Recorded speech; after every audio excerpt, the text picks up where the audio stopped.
وہی جواں ہے قبیلے کی آنکھ کا تارا، شباب جس کا ہے بے داغ ضرب ہے کاری۔ تشریح: یہ شعر علامہ اقبال کے فکری اور انقلابی خیالات کی عکاسی کرتا ہے، جس میں وہ نوجوانوں کو عظمت، غیرت اور عمل کی راہ پر گامزن ہونے کا درس دیتے ہیں۔ پہلا مصرع: وہی جواں ہے قبیلے کی آنکھ کا تارا۔ یہاں قبیلہ سے مراد ملت، قوم یا امت ہے اور آنکھ کا تارا ایک محاورہ ہے، جس کا مطلب ہے سب سے قیمتی اور محبوب شخص۔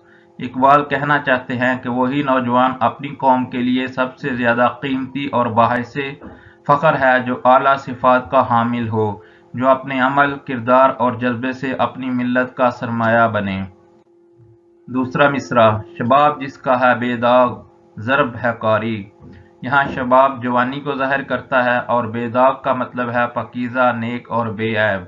شاعر کہہ رہے ہیں کہ وہی جوان حقیقت میں قیمتی ہے جس کی جوانی ہر قسم کی برائیوں اور غفلت سے پاک ہو، جو فضول خواہشات میں مبتلا ہونے کی بجائے خود کو کسی عظیم مقصد کے لیے وقف کرے۔ ضرب ہے کاری کا مطلب ہے کہ اس کا وار مؤثر، طاقتور اور فیصلہ کن ہو، یعنی ایسا جوان جو محنت، ایمانی قوت اور بہادری کے ساتھ دشمنوں کا مقابلہ کرے، جو میدان عمل میں اترے اور اپنی جد و جہد سے کامیابی حاصل کرے۔ مرکزی خیال: یہ شعر نوجوانوں کو ہمت، غیرت، عزم اور پاکیزگی کی تلقین کرتا ہے۔ علامہ اقبال ہمیشہ نوجوانوں کو شاہین سے تشبیہ دیتے ہیں، جو آسمان کی بلندیوں پر اڑتا ہے اور زمین کی پستیوں میں نہیں رہتا۔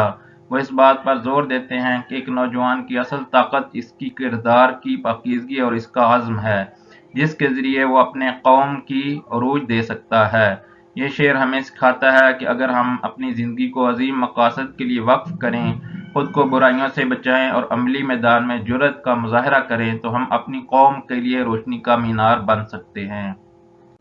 اسی طرح کا مضمون اس شعر میں بھی استعمال ہوا ہے نوجوانوں کے بارے میں: محبت مجھے ان جوانوں سے ہے، ستاروں پہ جو ڈالتے ہیں کمند۔ اسی طرح کا مضمون اس شعر میں بھی استعمال ہوا ہے: عقابی روح جب بیدار ہوتی ہے جوانوں میں، نظر آتی ہے ان کو اپنی منزل آسمانوں میں۔ اسی طرح کا مضمون اس شعر میں بھی بیان ہوا ہے: کبھی اے نوجوان مسلم تدبر بھی کیا تو نے، وہ کیا گردوں تھا تو جس کا ہے ایک ٹوٹا ہوا تارا۔